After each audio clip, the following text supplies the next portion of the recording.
This is the Team 77 Reproducibility Project presentation.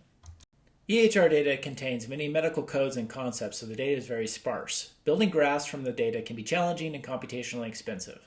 The paper aims to improve the graph structure learning of EHR data by regularizing node representations and adaptively learning connections between medical codes.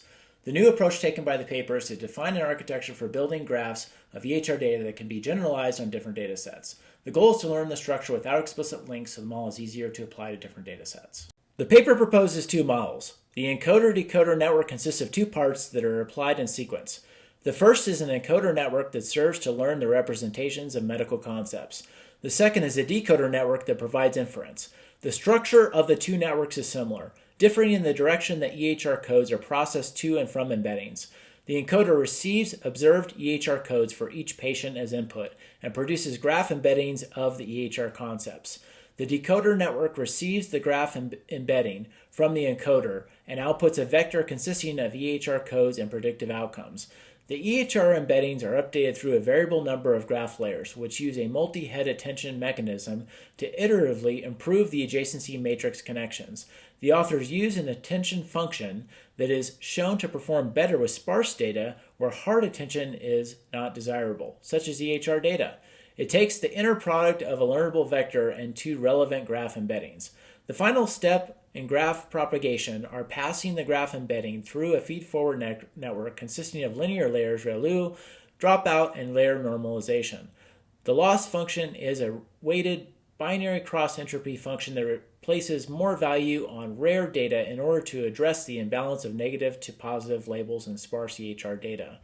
The second network is called Variationally regularized encoder-decoder model. It builds off the encoder-decoder model, adding a latent layer that produces a distribution of encoder outputs between the encoder and decoder networks, which assists regularization of the output embedding. The decoder receives a sample of this distribution instead of the direct output of the encoder, as in the encoder-decoder model. To ensure regularization of the embedding distribution, a KL divergence term is introduced to the loss function. Paper claims versus our results. Claim 1.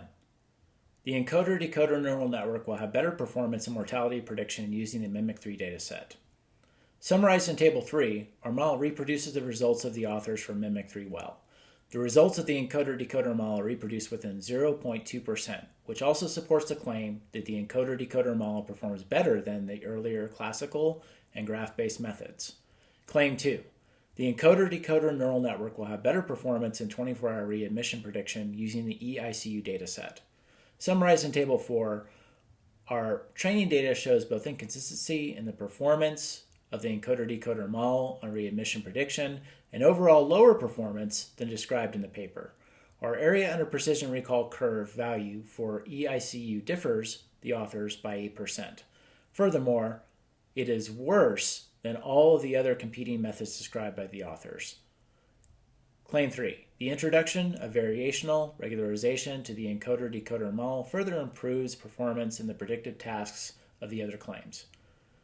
The performance of the VGNN model supports Claim 3.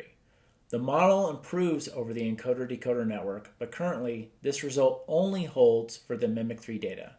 The performance on eICU data has proven to be both inconsistent, so sometimes lower than the encoder-decoder, and worse than expected. Thank you for your time. Please email us with questions.